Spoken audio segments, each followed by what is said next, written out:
Many rappers rose to popularity and then faded away in the mid-2000s. Ringtones were out of style and new talent arose. The music industry evolves quickly and many careers end before they begin. For some, the end of a music career may signal the beginning of new opportunities. Around 2004, the rap scene experienced an upsurge in the popularity of Texas-based artists. No one reached a more significant peak than Chamillionaire, who spent 2 weeks at the top of the Billboard Hot 100 with his single Ridin' during the summer of 2006. Falling from grace proved to be a gift in disguise, as he's gone on to become a very wealthy investor. Chamillionaire, actual name Hakeem Sariki, has made some calculated risks that have paid well. Through his achievements, he discovered ways to give back and has put his money to good use. Sariki's music success has firmly established him as a one-hit wonder, but he's much more than that. We should be honoring his accomplishments and the ways he's enabling future entrepreneurs now more than ever. Hello everyone, and welcome to True Celebrity Stories. Today we'll talk about the American rapper called Chamillionaire. But before we get into the video, don't forget to leave a like and subscribe to the channel with notifications on so you don't miss any of the new videos we post. Now let's start at the beginning. Chamillionaire was born Hakeem Sariki on November 28, 1979 in Houston, Texas. He's a Grammy Award-nominated rapper, part of the color-changing clique, and the creator of Chamillionaire Entertainment. Chamillionaire is his stage name, although he also goes by the Mixtape Messiah, King Koopa, Color-Changing Lizard, Chamillionaire, Chamillionaire Maine, Major Payne, and The Truth from Texas. In 1998, he began rapping, releasing mixtapes and a collaborative album with fellow Houston rapper Paul Wall. In 2005, he published his first album, The Sound of Revenge, and in 2007, he released his sophomore album, Ultimate Victory. After his parents, a Muslim father from Oyo State, Nigeria, and a Christian mother from the United States, divorced in his early adolescence, Chamillionaire moved to Acres Homes, a notoriously dangerous inner-city neighborhood in North Houston. Despite his parents' strong opposition, rap and other secular music proved immensely enticing to the young Hakeem Sariki. Chamillionaire began to write his own tracks after being inspired by local rap artists like the Ghetto Boys, 8Ball and MJG, and UGK, as well as national acts such as NWA and Public Enemy. Chamillionaire, along with fellow rap music musician and boyhood friend Paul Wall, chose to pursue music professions at a young age. Paul Wall and Chamillionaire met Michael 5000 Watts, a renowned mixtape DJ from the North Side, one day while marketing themselves at a Texas event. Swishahouse, Chamillionaire, and Paul Wall came to Watts' studio after pitching to do marketing for Watts' firm and convinced Watts to let them freestyle on an opener to Watts' radio program on Houston's 97.9 The Box. Watts, who was persuaded to rap on the album, liked the freestyle so much that he included it on one of his mixtapes.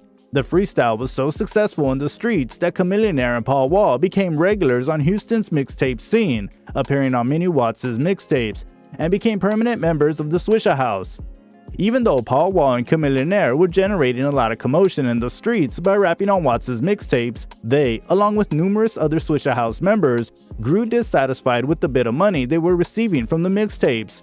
After Slim Thug departed the label, Chamillionaire and Paul Wall formed their own mixtape group called the Color-Changing Clique. The Color-Changing Clique's subsequent mixtape releases resulted in further commercial prospects, the most noteworthy of which was a deal to make a complete album for Paid in Full Records. A one-album deal was then arranged between the Color-Changing Clique and Paid in Full's label boss, DJ Mad Hatta from 97.9 The Box, and the CCC's debut album, Get Your Mind Correct, sold over 100,000 copies. The selling of all these albums without the backing of a big label piqued the interest of many large companies interested in signing Chamillionaire and Paul Wall. However, Chamillionaire and his label mates opted to stay independent until the formal contract came along. Chamillionaire began to have creative issues with Paul Wall while working on his second album with the Color-Changing Clique. Thus, it was determined that the two MCs should each record solo albums that would be packaged together. When Chamillionaire grew unsatisfied with the way things were being addressed, he abandoned Paid in Full and his nearly finished album after meeting his contractual duties to focus on marketing his mixtape label, Chamillionaire. Chamillionaire's MySpace. This Houston, Texas teen had a lot of guts. That's what came to mind as you watched an MTV special highlighting H-Town's commercial and creative re-emergence on the rap scene in early 2005.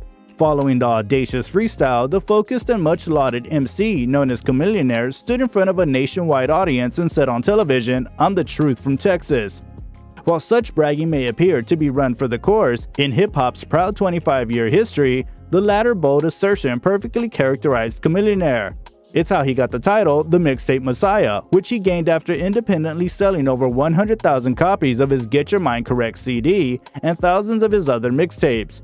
It's why Swishahouse, a former member of Houston's renowned mixtape powerhouse, received recognition in significant hip-hop journals like The Source and XXL without the backing of an influential label. When Houston rapper Chamillionaire sparked a big label bidding war to distribute his Chamillionaire records, it became apparent across the hood and the music business that Chamillionaire is genuinely the truth. With the release of his major label debut, The Sound of Revenge on Universal Records, Chamillionaire was poised to join Houston's current hip-hop elite, which included the new generation of rhyme spitters such as Lil Flip, Slim Thug, Mike Jones, and Paul Wall, as well as well-respected vets UGK and Scarface. You ask a lot of rappers why they're the best, and they'll tell you everything but the music. Cam Shuckles. They'll tell you that they're the greatest because they've got some nice rims, a chain, and a mansion. He then adds in a no-chaser tone. You've probably heard of Chamillionaire, how he's sick with the lyrics, sings hooks, and represents the streets and clubs, but all I want is to get as near to living up to my reputation as possible. The decline of Chamillionaire the rapper. Ridin' was a popular song that also addressed the issue of racial profiling, while still having this conversation, and Chamillionaire had it 14 years ago. He failed to achieve chart success again after this song. His follow-up album, which included Ridin', did not earn the same degree of popularity as The Sound of Revenge. The record that followed was never published, and by 2009, the moniker Chamillionaire had become archaic. Chamillionaire would only release 2 proper albums as a solo artist. He'd record a couple more EPs and mixtapes, but as his musical popularity faded, he'd vanish from public view. He was on the verge of retiring from the rap scene by the time he was 30. He could pursue his own projects, but another great triumph looked unlikely. The rise of Chamillionaire the investor. This is the point where Chamillionaire's story becomes remarkable. Music became less of a priority as business took precedence. This is not unusual to some extent. Many rappers create their own record labels in the hopes of becoming the next P. Diddy. Some even extend outside of rap, such as Beats by Dre or 50 Cent's collaboration with Vitamin Water. Others, such as Akon, who gave Lady Gaga her first huge deal, strive to succeed in different genres. While all of these initiatives are outstanding, they're also bolstered by celebrity sponsorships and star power. Chamillionaire's interest was in the tech world, and he first dabbled in it in 2009. During a tech event, venture capitalist Mark Suster acknowledged the rapper for engaging an audience. He wasn't only stirring up enthusiasm, he was also describing how he got to the top of iTunes rankings due to his concentration on digital media. Chamillionaire came to the tech sector to engage the audience and learn how to invest. He made several significant investments early in his career, but not without first doing some research. He invested in Maker Studio early in his career, eventually sold to Disney for a reputed $675 million. While it is uncertain how much Chamillionaire profited from this transaction, he bought early and benefited significantly upon leaving. By 2015, Chamillionaire had become the entrepreneur in residence at Upfront Ventures in Santa Monica. In this capacity, he invests early in emerging technology businesses in the hopes of accelerating growth and identifying the next big thing. It's difficult to refute his eye for future achievement. Early investments in his portfolio include the home security system Ring, which was bought by Amazon, the self-driving vehicle technology Cruise, which was purchased by GM, and the ride-sharing app Lyft went public in 2018. Chamillionaire is doing better than a lot of rappers for a one-hit wonder. Investing in the future. People despise seeing you succeed, but no one saw Chamillionaire when he achieved his newfound success. When he was sighted courtside at the NBA Finals in 2017, the internet went crazy. Despite having great tickets at an NBA game, Chamillionaire hasn't been very vocal about his wealth. He's currently investing in his own and other people's futures. Chamillionaire at Upfront Summit. Chamillionaire debuted his own app, Convos, to the world in 2018. The objective is to promote collaborative video talks about current events. Convos is what Twitter and TikTok would look like if they had a child. Whenever one person writes a message, another user can respond, and anyone can see the discussion as a real-time conversation. Future objectives include assisting in developing innovative technology concepts, particularly for women and people of color.